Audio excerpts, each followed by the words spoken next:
Okay, welcome to the final session of the afternoon. Our first speaker is Dr. Ronald Sandler. Dr. Sandler is an associate professor of philosophy in the Department of Philosophy and Religion at Northeastern University. His primary areas of research are environmental ethics, ethics and technology, ethical theory, and Spinoza. He has written and co-authored and co-edited a number of volumes, including these co-edited volumes, Environmental Virtue Ethics, which was co-edited with Philip Cafaro, who is the president of the International Society of Environmental Ethics, or ISEE. Another book that he's edited is Environmental Justice and Environmentalism, The Social Justice Challenge to the Environmental Movement, and Ethics of Emerging Technologies. And he's also the single author of Character and Environment, a Virtue-Oriented Approach to Environmental Ethics, Nanotechnology, the Societal and Ethical Issues, and The Ethics of Species, an Introduction. So with no further ado, please welcome Dr. Ronald Sandler.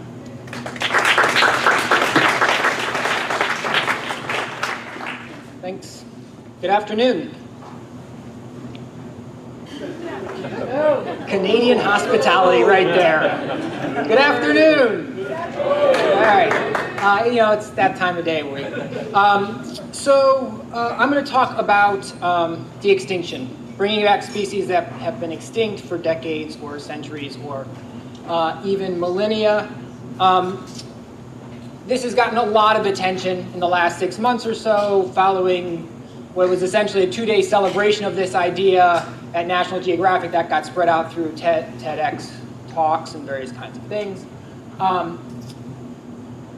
And what was striking to me as an ethicist, sort of watching these talks and watching the press coverage and such stuff, was the really strong ethical valence that was involved with this. It wasn't just that we could do this, it was that we have to do this, right? That there is an obligation perhaps for us to do it, an ethical obligation. So I'm not going to talk about feasibility and these sorts of things. I'll mention sort of give a little bit of background, but for the most part I'm concerned with the ethical arguments. Is there an ethical case to be made? Is there an ethical case to be made for de-extinction? How strong is that case? Is it something we have an obligation to pursue? Is it just okay to pursue? Or is this something that's ethically problematic and we should probably try to avoid it? So that's the question. The way I'm going to proceed, I'm going to give just the briefest bits of background, just from hallway and dinner conversations. It's clear everybody I've talked to knows a great deal about this. Many of you have published on it. So just the basics so people who may not have heard of it know what's going on. And then what I'm going to do is I'm going to start by talking about the reasons that have been offered in support of de-extinction. I'm going to evaluate those. Then I'm going to go through the criticisms that have been raised of de-extinction. I'm going to evaluate those. And then based on those critical evaluations, I'm going to try to draw some conclusions about the ethics of de-extinction. I'm going to try to do it relatively quickly because I think this is a topic where there'll be quite a lot of good discussion and points of view. All right. So it appears to be possible to create individuals with high levels of genetic similarity to already extinct species. What we want to be clear here is what's not happening is this is not like resurrection, as sometimes it gets put, right? It's not like people are going into museums and finding mammoths and bringing that mammoth back. What's happening, right, is that organisms are being created and they have high levels of genetic similarity to organisms that haven't been around for some length of time. Okay? And this is important because it actually raises all kinds of interesting questions to connect up with the last talk about, are these even the same species? On some species concepts, they might not even be the same species as the species that went extinct. That'll come up a little bit later. So what species can we do this with? Well, for species that we have pretty good genomes, recently extinct species that we have good blood or tissue samples or sort of things, then I guess it's a pretty straightforward, it's kind of odd to say, it's a straightforward cloning process with the difference being that it's interspecific, right? This has already been attempted in some cases. So this is a bucardo, it's a Spanish ibex. It went extinct in 2000, I believe. And in 2009, there was an attempt to de-extinct it, to bring it back. It was brought to term It lived for a few minutes, and then it died of some lung abnormalities. So this may be the only species that's gone extinct twice, which is a dubious distinction and possibly an oxymoron. But that's a different talk. What about the future? Well, increasingly, it looks like we might be able to use some molecular biology and synthetic genomics to reconstruct genomes of species that have been extinct for longer times using genetic information that we find in fossils or museum specimens and filling in the gaps with some close genetic relatives. Maybe we can reconstruct the sequence, the information, and then using synthetic genomics, we can synthesize the genome, put it into a cell, put it into a surrogate, and then bring it to term. Synthetic genomics is moving really quickly. 2002, a chemical synthesis of a virus. 6 years later, chemical synthesis of bacteria. A couple years after that, a much bigger bacteria. So, talking to people who are involved with synthetic genomics, they don't see the challenge for synthetic genomics being able to synthesize longer and longer genomes. They think that that's going to pretty much grow exponentially. What they think is challenging is designing functional genomes. But in the case of de-extinction, you crib it off of what you find, right? So they get over that problem that way. Okay? So this might be possible for what? Well, one species that's been getting a lot of attention, it has a big supporter, is the passenger pigeon, which was discussed a little bit yesterday. A pigeon, billions of them in North America. When European settlers arrive, it goes extinct. The last one goes extinct in a zoo, 1914, named Martha. Good name for a bird. And people want to bring it back. Okay, what can't we do? Well, we can't do species, or won't be able to do species from what I understand, where the genetic information doesn't exist. Right? If we don't even have the DNA fragments to reconstruct the genetic sequence, then we can't synthesize it and go on with this process. And so that means no dinosaurs. I'm just a philosopher. So apparently dinosaur blood has been found in some fossils, in some mosquitoes that were found in some shale, but the DNA is so degraded, the information's not there, so this isn't going to happen. This is a bummer to some people who would like to see dinosaurs, and so there is actually a project that a guy named Jack Horner is working on. He calls it the Dino Chicken Project, which essentially is what he wants to do is he wants to try to turn a chicken, which is a bird, which he calls a avian dinosaur, into a non-avian dinosaur by engineering into it as many atavistic traits as possible. And this can be done for a few things, maybe teeth, get some hands instead of wings, and so on and so forth. But you're not going to get close to the genetics of what you had before. Okay, so I'm not talking about that. So it would be fun. All right, so what are the candidates? This is just a list of some of the candidates that people are talking about, ripped from talks, ripped from news interviews, even from some blogs. That's the bucardo again, a recent species. Another fairly recent species, this is a gastric brooding frog, which is cool because apparently the female lays the eggs, the male inseminates the eggs, the female swallows the eggs, and so when the frogs come out, they come out through the female's mouth. Kind of makes a tail look like, huh?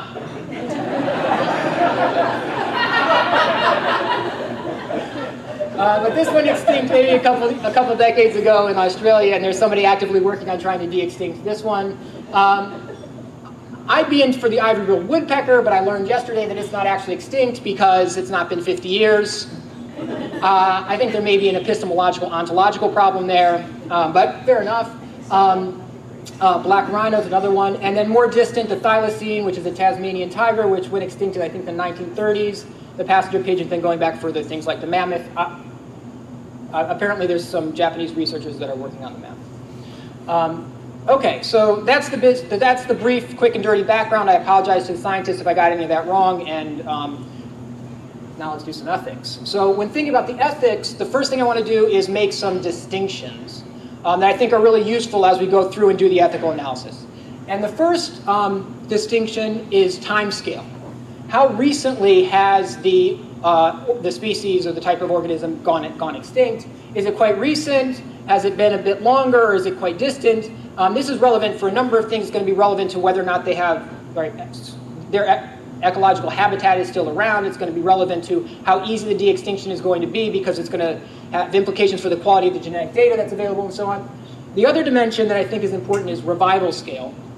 What are we talking about with respect to de-extinction? Are we talking about just creating a few individuals that we're going to run some experiments on, have in the labs, and sort of explore scientifically? Are we talking about bringing back enough so that we can have a managed population in a highly controlled circumstances like a zoo? Or are we really talking about bringing back a species and then reintroducing it into an unmanaged, or a comparatively unmanaged situation? Okay, and obviously it'll come out during the discussion that these have different ethical profiles. Okay, so again, what I'm going to do is I'm just going to go through and look at the arguments that people have given for de-extinction, evaluate them, then do concerns people have, evaluate them, and then draw some conclusions. So there's really 4 arguments for de-extinction that I can sort of find out there. The first argument is a justice argument. And the justice argument is of the form, we have done something terribly wrong in causing so many species to go extinct, and so we have to make up for this. So as a matter of justice, we have to try to bring back the species that we have prematurely caused to go out of existence. The justice argument. Another argument is based on the idea that even if we don't have a duty of justice, it's still the case that species have value. This has come out all through the last couple days. They have lots of different types of value. They have ecological value to the systems they're part of. They have instrumental value to other species, individuals of other species, and to us, ecosystem services. They have cultural value. They can have economic value of different kinds, and many people think they have intrinsic value. They have value for what they are in themselves, right? And typically this is value connected to their being the product of sort of human-independent evolutionary processes, or something like that. Okay, so maybe if we've caused what we've done, right, when we cause anthropogenic extinctions, is we're eliminating value from the world, right? And so maybe we should de-extinct so we could try to bring that value back. Another argument that's out there for de-extinction. A third argument is a conservation argument, which is that we have to develop the capacity for de-extinction as a conservation tool. For one thing, cloning and synthetic biology might be useful in different conservation activities. Conservation cloning is already done for some species. Also, many people say we need it as a conservation last resort, right? If all other conservation efforts for a species fail, at least we can save its blood, or its tissue, or its DNA, and we can bring it back later when the circumstances are better, or when we need it or want it.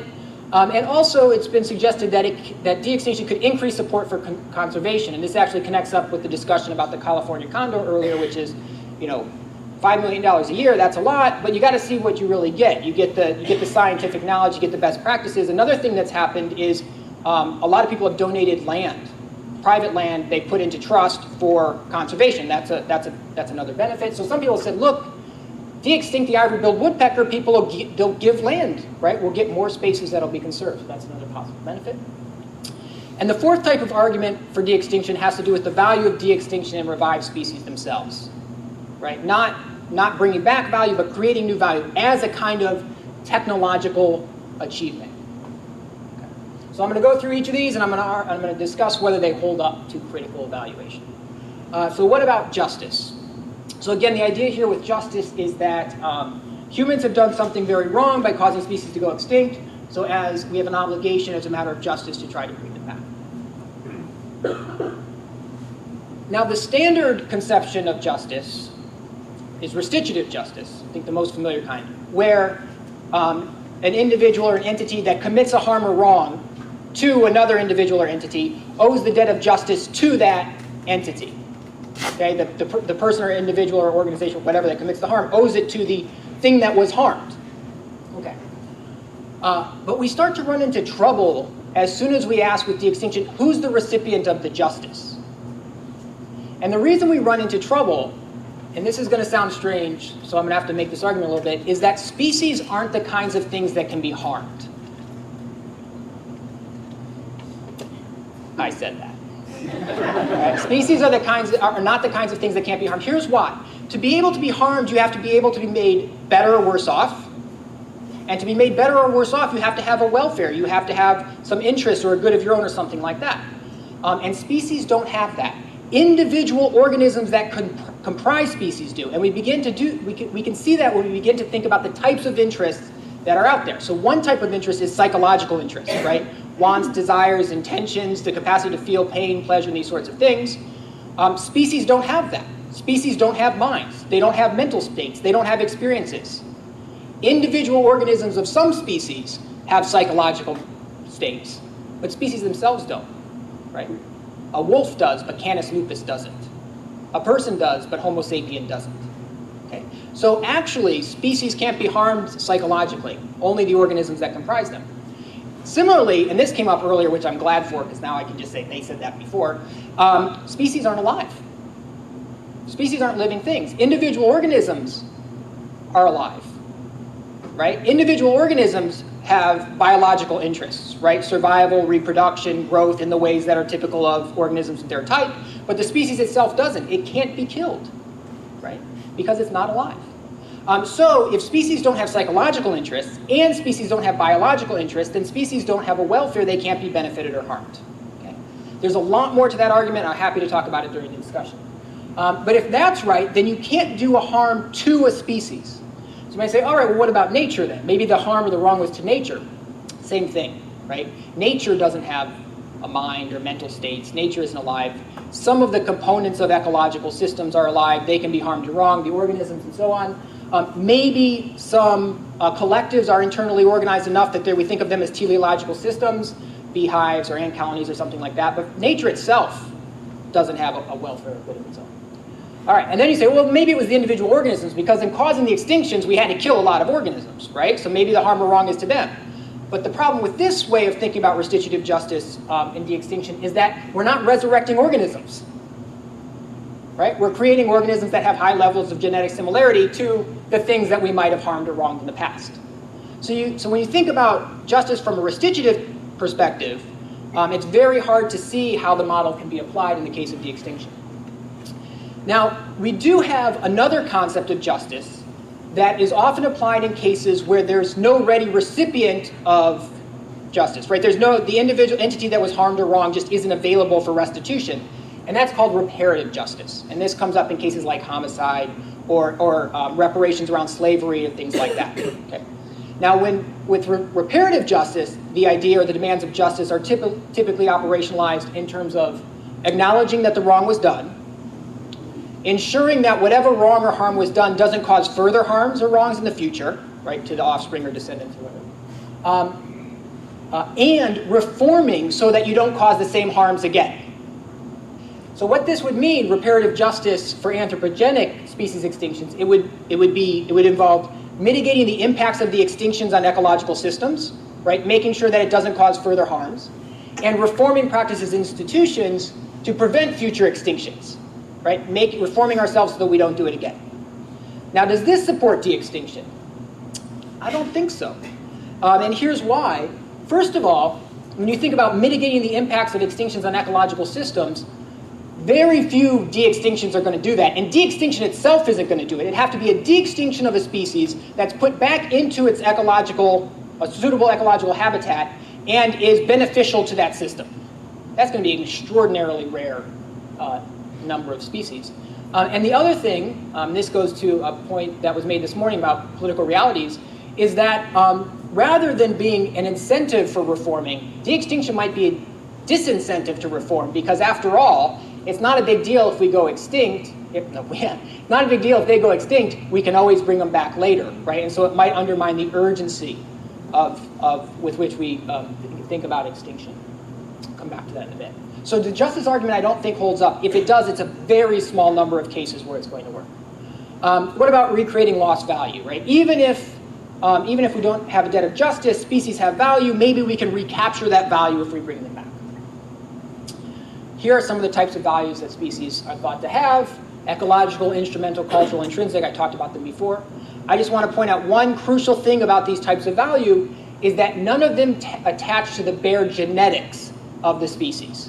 They all involve relationships and relational properties, and I think this gets to what Ted was talking about this morning, that the relationships are crucial to the value. relationships to the system, relationships to other species, to our economic systems or to our eco-social systems, to cultural practices. Even intrinsic value, it's a misnomer. It's not intrinsic value in the sense that it's intrinsic to the organism, because it has to do with evolutionary context. And what we'd be doing with de-extinction is we'd be taking things out of their evolutionary context, synthesizing them in a lab, and maybe putting them in a zoo.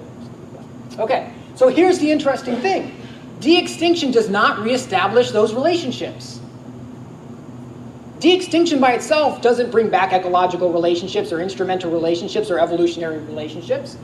And so that has this really interesting implication. I really like this. I mean, I find this very interesting. That you can actually bring back the organism without bringing back the value. And this goes to a lot of the discussions about the polar bears and what's the value of the polar bears if they're here or there, out of those context relationships. Again, rare exceptions. Maybe bring back a species for which the ecological context is still there, you reintroduce it, and you get some of those relationships back. It's possible. It's possible. Okay? So this justification, too, I don't think is particularly strong. If it works for a very small number of species. What about preventing future species loss? Is this a good argument for de-extinction? The techniques involved may have some conservation applications. I don't know. There's the speaker tomorrow from the Toronto Zoo is going to know. Ask her. I don't know. But when you think about de-extinction as a conservation practice, like de-extinction itself as a conservation practice, on sort of every criteria you'd think of that would be something you'd want out of a conservation practice, de-extinction scores poorly. First of all, and this is a big one, it doesn't actually prevent extinction. That's a drawback. Still worse, maybe, is that it doesn't address the causes of extinction, right? If you want to prevent extinction, it would be better to address the causes of extinction and try to do this after the fact, but this doesn't address habitat loss or climate change or pollution or extraction or any of that sort of stuff. As I talked about before, it doesn't preserve the value of the species in the vast majority of cases. Sorry. Another thing is that it's fine-grained and it's not likely to scale, right? It focuses on individual species. Right? We talked before about how, well, focusing on individual species, when you have to conserve their habitat, right, you're focused on the species, but you get the habitat, you capture a lot of other species. This isn't like that. Right? This is you focus on that species, you get that species. You're not conserving its habitat. It's likely to be relatively expensive. It's going to be more difficult than captive breeding and reintroductions for all kinds of reasons. We don't have models of what a thylacine is like.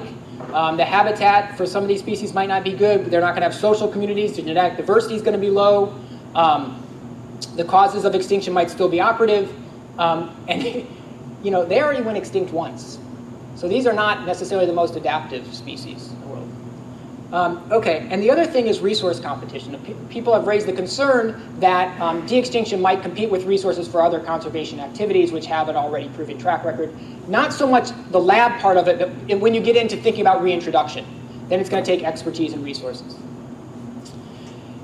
Moreover, there's this concern of a kind of moral corruption associated with the idea that we might have a backup plan here in case things go extinct, undermining the urgency with which we try to prevent the extinctions. And this kind of argument actually comes up quite a lot in the geoengineering literature, right? That if we develop geoengineering and we have this as a backup plan, that'll function as a disincentive for people to try to reduce emissions, because if they fail to do that, we can always geoengineer. Similar here. If we don't prevent them from going extinct, we save the DNA, we'll be able to bring them back later. So from a conservation perspective, de-extinction doesn't look that great. What about the de-extinction itself? The value of the process and the products of de-extinction. Here is where I think, if there's justification, this is it. Because de-extinction is awesome. I mean, think about it. Think about the idea that people are seriously considering pathways to trying to bring back types of species that have been gone for centuries or been gone for, I mean, it's just, it would be an incredible technological achievement. If somebody brought back a mammoth, I'd bring my kids to go see that. I mean, this would be, it's amazing. It's amazing. Some of these species might have cultural value, right? This is right now, the passenger pigeon is sort of the poster species for conservation failure, right? But imagine we bring it back. Maybe it would be the symbol of us making up for our wrongs. Conservation success, symbolic value. Some people have suggested that this would be symbolic as a way in which conservation can be optimistic and forward-looking as opposed to trying to prevent loss all the time, be more creative. There would be scientific value. We'd learn a lot about these species if we brought them back. Their technologies will have other applications. And the economic value here, I think, is big. There's ecotourism. I mean, you think panda bears draw. Get one of those. Right? They will come. And there'll be a trade in these things, too. Right? I mean, $15,000 for a tiger right now, I bet you could get more for a thylacine. Just saying. All right, so just to sort of sum that up, the justifications, some of the justifications don't hold up. The justification, the bringing back lost value, I don't think there's much there. Maybe in a few cases, the conservation argument looks deeply troubled. But if there is value, this is where it is, I think, in de-extinction. Okay. So now what about the concerns? Talk about the concerns, and I'll try to draw some conclusions. With biotechnologies, it's common to distinguish concerns between intrinsic and extrinsic, where intrinsic concerns are concerns about the technology or the process in itself, the nature of the process or the technology, and extrinsic concerns are concerns about the impacts of the technology, what the outcomes might be. De-extinction has already brought out these concerns. So intrinsic concerns are things like it's unnatural, it's hubristic, it's playing God. I'm not going to actually talk about this because playing God actually functions just as a placeholder, right? People say it's playing God. You say, why is it playing God? Because it's an inappropriate use of human power or something like that. You say, why is that? And then they say it's unnatural, or it's hubristic, or it's going to have ecological problems. So that's really a placeholder. So I'm really going to focus on unnaturalness and hubris, and then I'm going to talk about these extrinsic concerns. All right, is de-extinction objectionably unnatural? It involves engineering organisms. It's going to involve mixing genetic material across species boundaries, and all these sorts of things. Is there anything problematic about that? I don't think so. Here's why. One is that we just have examples, non-controversial examples of organism engineering, right? The history of agriculture. Selective breeding, grafting, hybridization, right? Engineering organisms in a pretty intensive way. So what that means is that if those are unobjectionable forms of organism engineering, then there's nothing wrong with engineering organisms as such. Okay, so case example. But there's actually a deeper philosophical problem with unnaturalness objections, and that's that nature of the natural is not a normative or prescriptive concept, or shouldn't be a normative or prescriptive concept. Here's why. First of all engineering and technology involves creating things not found in nature. So if something's being unnatural means that it's intrinsically objectionable, then computers are objectionable, and spoons, and yogurt, and shoes. I don't want to get into human, I'm not going there. So what this means is that the fact that something's unnatural doesn't mean it's wrong. Moreover, the fact that something occurs in nature doesn't mean it's right or correct for us to do, right? You look at nature and it's just a horror show of predation, right? Organisms eating their offspring, forced copulation, there's deception everywhere. I'm watching a nature show the other night with my son, and a killer whale, the orca comes and gets, I think, a seal, and it brings it out into the water. Instead of just eating it, it starts batting it around with its tail for an hour. That's mean. Right? You shouldn't do that, right? That's not something we should do to other people, or seals, for that matter. Now, it's okay for the orca to do, and that's what they do, but it's not right for us to do. So what this shows is that the fact that something's unnatural doesn't mean it's wrong. The fact that something occurs in nature doesn't mean it's right for good for us to do, and that means that nature is not a normative concept. We shouldn't take it as a normative concept. I've got two other arguments against nature as a normative concept. I'll come back to this if people have questions, but I don't want to spend time on it. I'd rather have more time for discussion later. I want to be clear about what I'm claiming here, because this sometimes comes up. I'm not claiming that things don't have value in virtue of their naturalness or their independence from human control or impact or design. What I'm claiming is that nature is not normative as a guide for human behavior. Just a clarification point. All right, so if naturalness shouldn't be prescriptive, then the objection to de-extinction that it's unnatural is unfounded. Is de-extinction intrinsically problematic because it's hubristic? Here I think de-extinction could be hubristic, but it doesn't have to be. And there's quite a lot of different conceptions of hubris in the biotechnology literature. Here are sort of the four prominent ones. One is an overestimation of our ability to predict and control the impacts of our innovations, particularly in complex biological and ecological systems. So the concern here, right, is that we create something, we modify something, we think we have it under control, we're going to know what it's going to do, it gets out there and it runs amok, right, becomes invasive, causes all kinds of problems. This could happen. It could be done irresponsibly. People might try to de-extinct some things and put them out there and not have proper controls or overestimate their ability to control. But it's not going to happen with everything. First of all, most of these are not going to be released. They're going to be highly controlled, right? They're going to be in labs or closed facilities. Moreover, many of these things don't have the kinds of features that would cause them to be ecologically problematic even if they got out, right? They don't reproduce rapidly, they don't have a lot of offspring, they don't get to sexual maturity very quickly. Plus, they're going to be really easy to keep track of, some of them. And they went extinct once, a long time ago, and we didn't have GPS then. We didn't have helicopters. I mean, you know what I'm saying? We can take them out. In some of these cases, right? We were able to do it before unintentionally with less technology. So now, again, there might be some species for which this is a legitimate concern, but it's probably not going to be a concern for all of the species. It's going to depend on the details. Is de-extinction done for our own aggrandizement? This is another type of hubris concern. I think, I mean, you know, for those of you who have seen the TEDx talks, for some, yes, right? For some, there's definitely going on, I think. But for others, it is a scientific challenge, and for others, there is an ecological justification for it. So it depends on the motivations, it depends on the character, it depends on the reasons why people are doing it. Maybe yes, maybe no, depends on the details of the case. Another type of hubris that's sometimes talked about is the idea of a techno-fix. And a techno-fix is where you use a technology to address the problematic effects of something rather than addressing the causes of the problem in the first place. So in this case, it would be that you use it as a techno-fix to address extinctions rather than going after the causes of extinction. And so, as I discussed, there's some concern here, as I discussed with the conservation argument, right?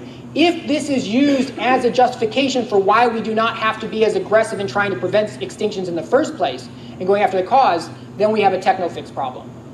Again, not necessarily going to be the case, but if that were to happen, then I think the hubris concern has some merit. And then there's this other concern that sometimes come out about biotechnology, that it involves seeing organisms just in terms of genetic material that's there for us to manipulate for our ends. And again, that might be the case with some people who are pursuing de-extinction, but from what I can tell, most don't think of, they appreciate the diversity and beauty of these life forms. I'm not sure that's too legitimate a concern. So what does this mean? Something that's that hubris is a concern, and it might apply to some attempts to de-extinction and some efforts and some de-extinctionists, if there is such a thing. But de-extinction as such is not intrinsically hubristic. It might be that for some species and some programs and some reasons it can be developed in a way that's not hubristic. Okay. What about extrinsic concerns? Environmental health and safety concerns are one type of these. Concerns have been raised about animal welfare. What are the effects going to be on the donors of the eggs, the surrogates who carry the offspring? I mean, mammoths are big. What are you gonna use as a surrogate for mammoths? What's the obvious choice? Elephants, right? But from what I understand, scientists correct me if I'm wrong, mammoths might be 1.5 times the size of elephants. Ouch. And then there's concerns about the offspring, right? The bucardo will only live for a few minutes. There's animal welfare concerns there as well. So what to say about these concerns? I think these are legitimate concerns. I don't think they're exactly special concerns to de-extinction. There's animal welfare concerns in lots of conservation practices, captive breeding, reintroduction, translocation. We use lots of animals in research for various kinds of things. Tens of millions of animals in the United States alone are used for research. We use 56 billion land animals a year for food. So there are concerns here that need to be addressed. We want to minimize the suffering, best practices, follow the laws, and so on. But I don't think there's a special concern or unique concern or an extraordinarily large-scale concern compared to some other animal welfare issues we face. What about ecological concerns? I've spoke to this already in a couple places. There is a concern that some of these might become invasive. Depends on the details of the de-extinction, whether it involves reintroduction, what are the circumstances where the species are going to be managed, and also the features of the species. Concerns about them being disease vectors to other species or hybridizing or transforming ecosystems. I mean, these are concerns. They need to be addressed. They're not special to de-extinction. They come up when you're talking about translocations or rewilding or reintroductions or all these sorts of things. They're concerns that need to be addressed, but they don't seem to be the sort of thing that would be full stop de-extinction. What about human health concerns? Spreading disease to people or predating on people. This came up with the thylacine. One time I gave a talk and people were worried that thylacines were going to eat people. Do thylacines eat people? Probably not, especially if they're in a zoo, unless you jump into the enclosure, which someone might do, but that's a different problem. So again, these concerns don't seem to be so huge as to be not manageable, and they don't seem to be unique to de-extinction. They come up in lots of conservation contexts. All right, so another type of concern, in addition to environmental health and safety, another type of extrinsic concern is eco-social concerns. And there's a lot on this slide. I'm going to pick through it a little bit. One concern that has come up in discussions in the United States in particular is the effect that de-extinction would have on the Endangered Species Act. And let me explain why that would be. Every session of Congress in the United States, somebody proposes a bill that would either eliminate or gut the Endangered Species Act. And the concern is that if we have de-extinction so that people could say things like, well, look, we don't have to actually keep them from going extinct, we just have to bank their blood. Why should we have these protections interfere with property rights and economic development and activities? This might lead more momentum to the arguments against the Endangered Species Act. And I don't know if you have that same sort of politics around Sarah here, but it's definitely, it's a real concern. It's a real concern for conservation organizations in the United States. There's all kinds of legal issues that I'm not going to go into, but come up, especially when you get into releasing.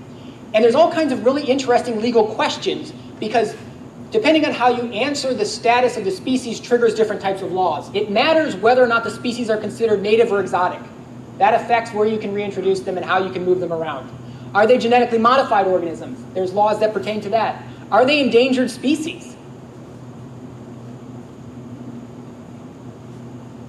This gets to the question of whether they're even the same species as the thing that went extinct. What's their critical habitat for designation if they are endangered species? And this is relevant to sort of trade and use restrictions and things like that. Okay, so I'm not going to go into that. I'm not a lawyer, but these are issues that lawyers are thinking about. There's concerns, eco-social concerns about competing with traditional conservation. Again, I've been over this number of times. Motivation for addressing the problem, distractions from the causes of the problem, resource competition. I've talked about those already. I'm not going to go over them again. There's also some issues have been raised here about not so much competition, but the orientation of conservation activities. This is something I talked a little bit about this morning about whether this is a really interventionist approach, whether that's appropriate or we should be more restraintful. And then there's a question about the relationship between lab science and field science and conservation. Apparently, I don't know a lot about this, but people have talked about the relationship between conservation biology and synthetic biology. So that's on the radar. Again, I don't know a lot about that, but I wanted to put that up there. And then there's these interesting conceptual issues about extinction. Are extinct species just really, really endangered species? They might be, right? And then that's going to have implications for all kinds of ways in which we work the laws. And then this question about whether revised species are the same or different. And these seem like sort of philosophical issues, but they have practical implications because they're relevant to what statutes, laws, and regulations apply in what situations. All right. So let me try to sum all this up. Been through the arguments, been through the concerns, tried to evaluate them. I think one thing's clear is that the case for de-extinction is not nearly as strong as it might initially appear. The types of arguments that would really ground an obligation for de-extinction are the justice argument and the conservation argument. But those don't really work. So we don't really have an ethical obligation or imperative to pursue de-extinction. And another thing is de-extinction doesn't actually solve a problem. This is the point of the fact that the conservation argument doesn't work. And this is important. So what's the problem that de-extinction solves? Oh, the problem that we don't have mammoths. That's not the problem, right? The problem is extinction rates and species going extinction, the causes of those. That's the problem that needs to be solved. So it's not just that we don't have an imperative, it's also the fact that de-extinction isn't that useful tool for solving any real problem that we have. From a conservation perspective, de-extinction looks at best peripheral and potentially problematic if it has these political implications or erodes support for conservation and preventing extinction in the first place. From a technoscience perspective, de-extinction is awesome. It's awesome. It's so cool. I mean, it's an amazing technological achievement. The idea that we could, first of all, extract the genetic information, put it together, right? Synthesize. I mean, it is a technoscience achievement. But what's interesting about that, and I think this is a neat conclusion, is that it turns out that the justification for de-extinction, which looks like we're doing it for species or we're doing it for nature, is human-oriented. It's about us. It's about what we're capable of doing. It's about species that we're interested in being back. It's about our ingenuity and the ecological and the things that we want in our future. I think that's pretty interesting. What are the best candidates for de-extinction? What would be these recently extinct species with eco-context still intact that you could reintroduce them and reestablish the relationships that are the basis for the value, maybe? Very small number of those. And I'm going to put this up there, and this connects with a lot of things that have been talked about valuing species, charismatic and culturally valued species. If it is really the case that the justification for de-extinction is that people want this particular species, then it's the species that people want that have the best justification. That's the charismatic megafauna. All right, and finally, this is sort of the main conclusion. De-extinction shouldn't be prioritized in funding or undermine things that are ethically important, such as conserving existing species, right? We don't have an obligation to do it. It doesn't solve a problem, so we shouldn't prioritize it, and we have to make sure that it doesn't interfere with things that are important, right? So the way I'm thinking about this is that de-extinction is kind of like a luxury. We don't need to do it. We don't have an obligation to do it. Some people want to do it. It's kind of cool. It's like a fancy car, right? It's okay if you want to do it, but just make sure that it doesn't interfere with things that actually matter. Oh, sorry. And you need to address all those extrinsic concerns, right? You can't do things that are luxuries if they cause ecological problems, diminish animal welfare, and are politically problematic. And if those can't be addressed, then we probably shouldn't go forward with it. And that's it. Thank you.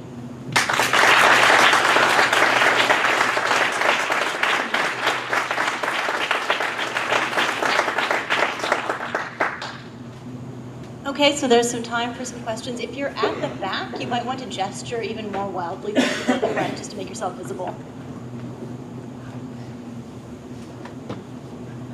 So I'm the zoo woman, right? Gabriella, right? Gabriella, yeah.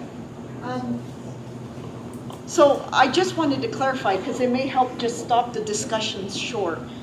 One, that there is no mandate, the World Zoo Association, our statement on cloning is that it is not allowed to be used for offspring production of endangered species. So I just wanted to clarify that it is not in the plan of any conservation institution to use it. And it's just too bad it's getting so much hype in the media. The second thing is that it's not conservationists that are doing that cloning. It's these kind of scientists. It's a fad, and it'll die. So I guess it's like when my kid scrapes her knee. I make a big deal of it, then it goes on and on for hours. But if I say, oh, it's not a problem, it goes away. So it'd be nice if it went away, but it's not going to. Let me just echo that. It is definitely the synthetic genomics.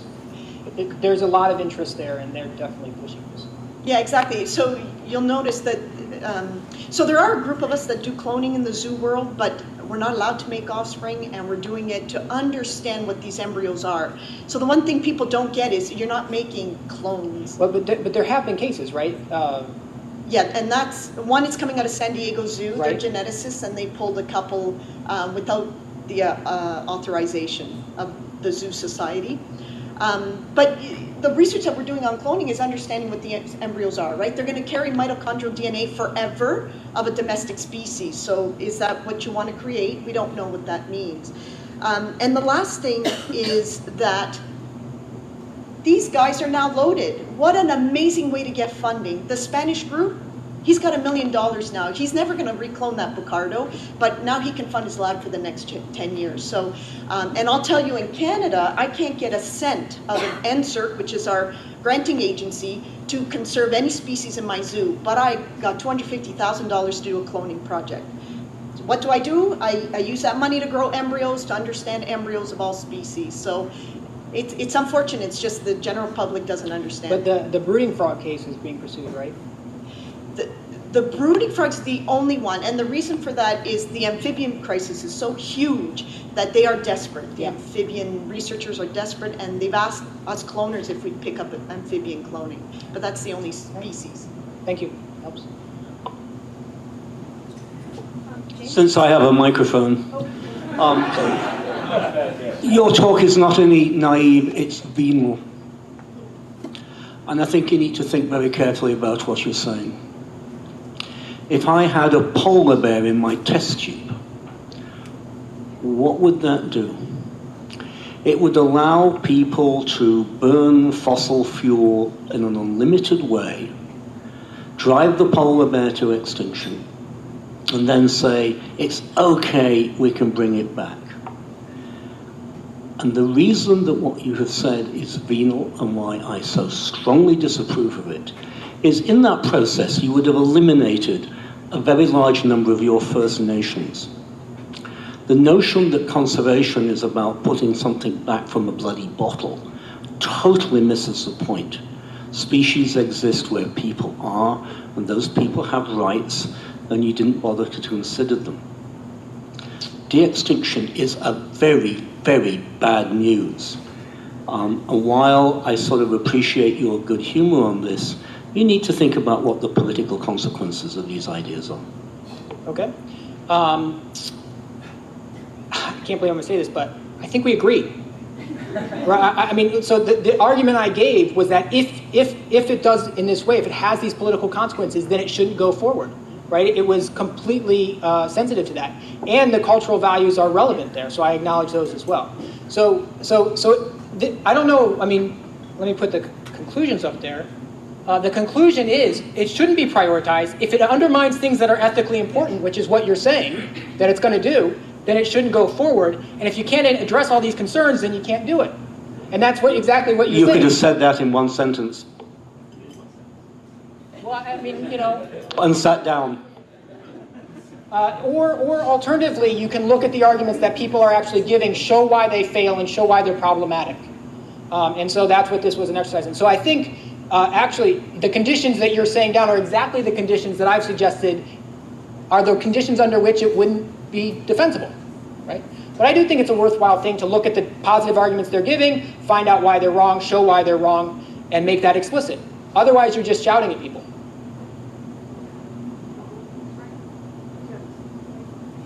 James.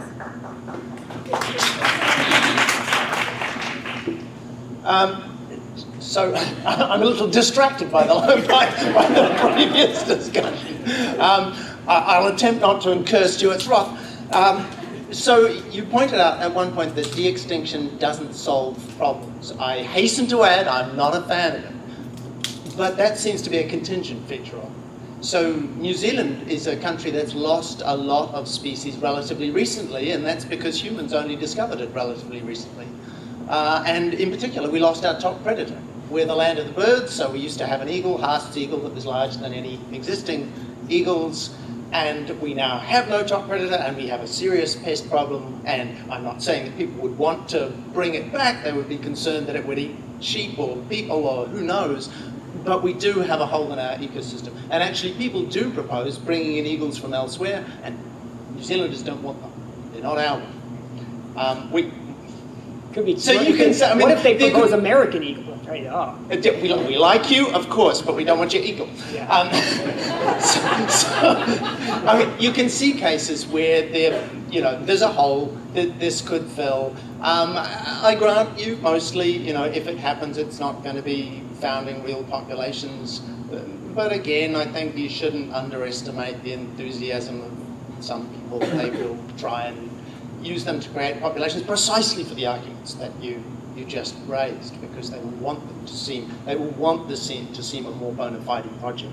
So I suspect that if this happens, if it doesn't just go away, this will happen. Where some people will say it can solve problems. This is why Gabriella's comment was so interesting to me, because in that case, what you had suggested was with the amphibians, that it might actually be important to a problem, which is something I hadn't thought so much about. But yeah, so as you say, that part of it might be contingent.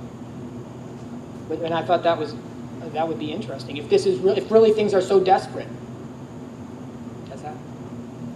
Okay, Ben and then Ted. Yeah, so this is maybe a minor point, but I'm just kind of wondering where this gets us. Oh, hang on, wait till you get the mic. Right, sorry. Thanks. I'm just wondering where this gets us. I mean, it's kind of a minor point, but it seems to me that I don't really encounter very much in the way of advocates for de-extinction who suggest that we have an obligation to de-extinct. That is to say, it seems to me it operates mostly along the realm of what's permissible and not what's obligatory. And you've certainly left the door open for permissibility, this being a permissible action, at least insofar as it's only under all these conditions, true. Which, if Stewart's right, will never be met.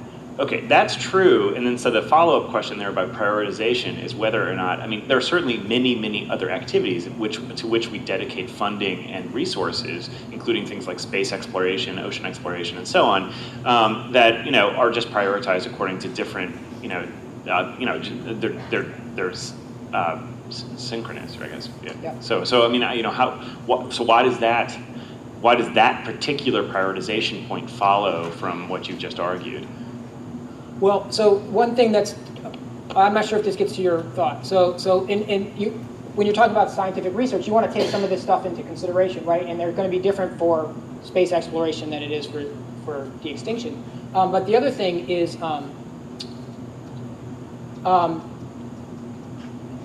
this has to do with this, and it's about the role of things that we value.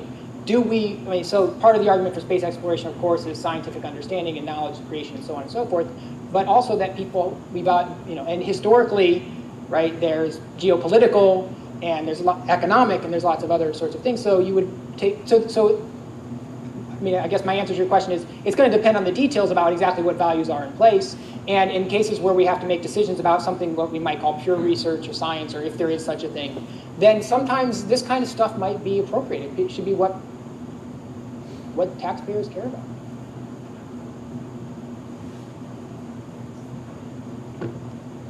Thanks for your talk. I want to press you a little bit more on the issue of restorative justice. I thought you dismissed it a little bit too easily. I did. And a little bit too formally. So it seems to me that a lot of people will have thought you were playing a bit of word game when you say, well, the species can't really be an agent, can't really be the recipient. Well, of course not, but we have a perfectly plausible recipient. In many cases, we believe that justice is owed to, say, the nearest living relative or descendant, and the genetic proximity means that the creatures that we're going to bring to life, or back to life, or however you put it, would be the nearest living relatives of the ones that we have slaughtered, and therefore perfectly plausible recipient of justice. Now, I don't actually think that gets at the intuition that we feel when we are thinking about this as a situation of justice. But I also think that it's perfectly plausible to say that we can owe something to someone who's dead. Yeah. I get in a fight with you and it goes a little bit too far, and after I push you in front of the bus, I really regret it, and I go and pull you off the road and say, let me make it up to you. What's your dying wish? I'm going to carry it out, right? And so there's a certain sense in which, of course, we can feel that the balance of justice has only been met when we do something, even though the recipient, the agent, or whomever, however you want to think of it, is no longer with us. It seems to me that we do feel some guilt about the passenger pigeon. We ate most of them. They must have been delicious. You didn't mention that, right? There must have been, if we feel some guilt, some remorse about it, then that is part of, I think, what motivates people with this notion of de-extinction, and the fact that the species can't suffer any harm or good doesn't really get at that intuition, it seemed to me. Yeah, so I mean, what you described is definitely the motivation for the justice argument, right? The feeling that we have done something wrong that needs to be made up for. Now, the way I presented the justice argument, well, there's two ways that I presented the argument against owing a debt of justice to species. One is that they're not the kinds of things that you could harm or wrong in the first place. Sure. Now, your comment doesn't actually address that. It addresses the second issue, which is that they're not, even if they were, they're not around, right? And so, and then you say, all right, well, they're not around. Who do we do? And you say the next closest relative or something like that. But that would be, but I get it. Justice is someone who finish isn't this for 1 around. second. The way that works in interpersonal situations doesn't actually involve creating the closest thing possible. If it did, that would be really strange, because then you take the homicide victim, you clone them, you create the closest genetic relative you can, and then you owe the debt of justice to them. No, you would be to their family, right? To the offspring that already exist. And in this case, that would be to something like nature or the other species or the ecological system or something like that. Yes, but my key point was that we can owe a debt of justice to someone, a person, a human being, Yeah. who's dead. Yeah. And so I don't see any reason why we can't owe it to the individuals who died. Oh, you're talking about the individuals there. Yeah, so this happens, this comes up a lot in the environmental ethics literature. Restitutive justice that's owed to the population for the species because of harms that were done to the individual organisms. There's a lot of the biocentric literature about that. I'm actually sympathetic with that. But I think the argument that I just gave showed that de-extinction is not going to be what's going to be the right sort of thing there. It's not going to be bringing back the organisms that you, or creating offspring for those organisms, right? It's going to be the ones that exist now. That would be mitigate impacts of species extinctions on ecological systems, or on the populations of those, or the close relatives of those.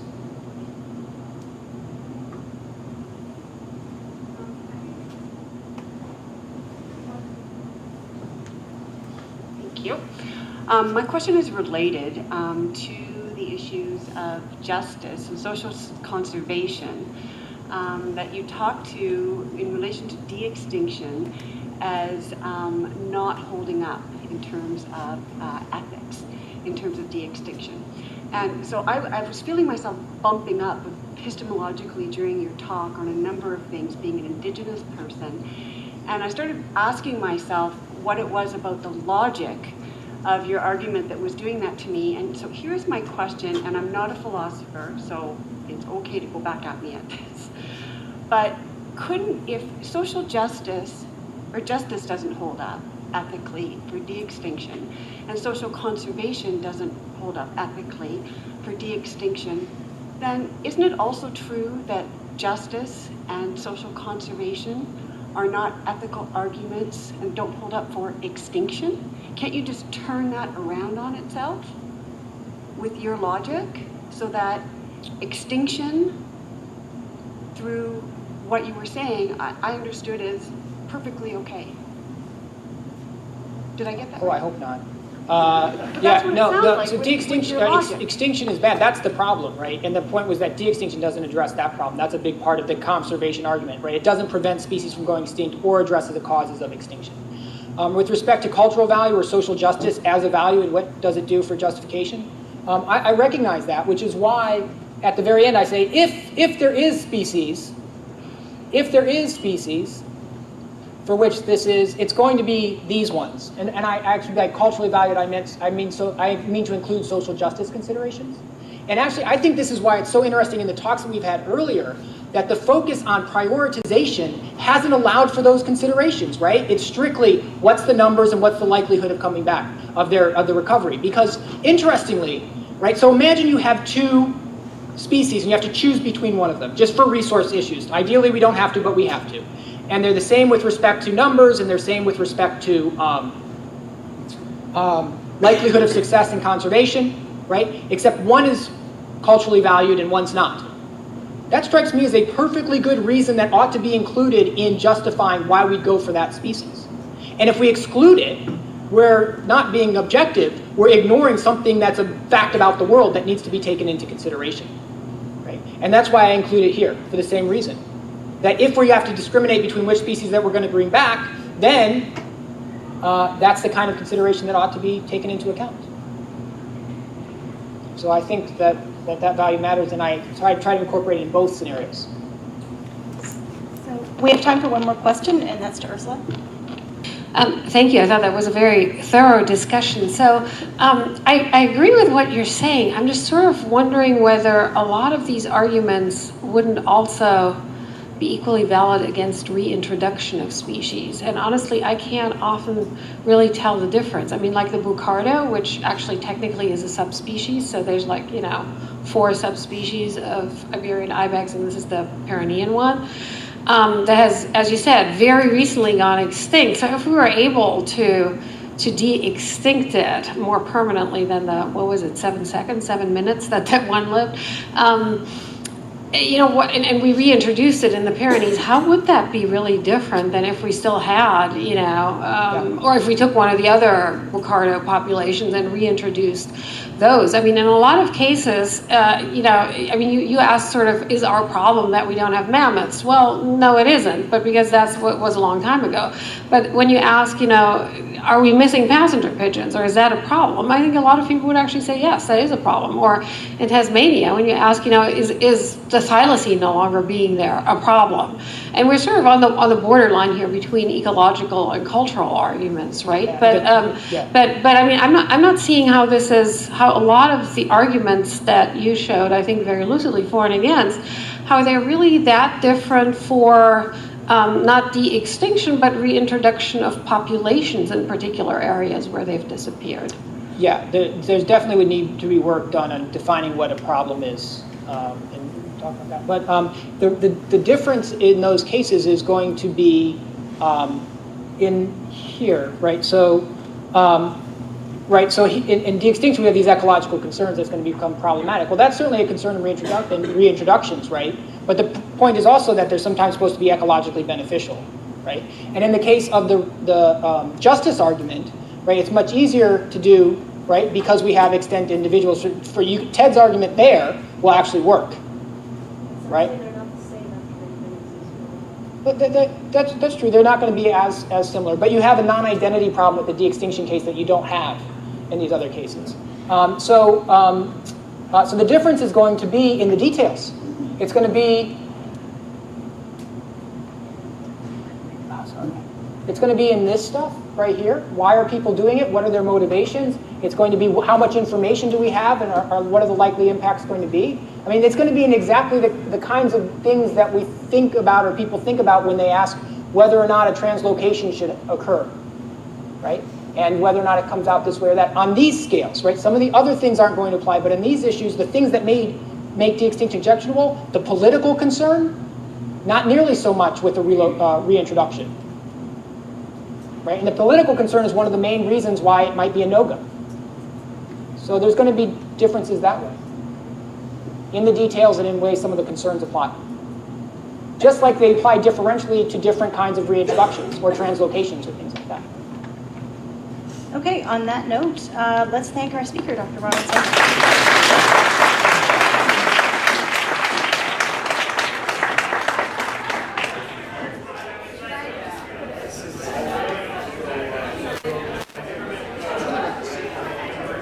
Yes.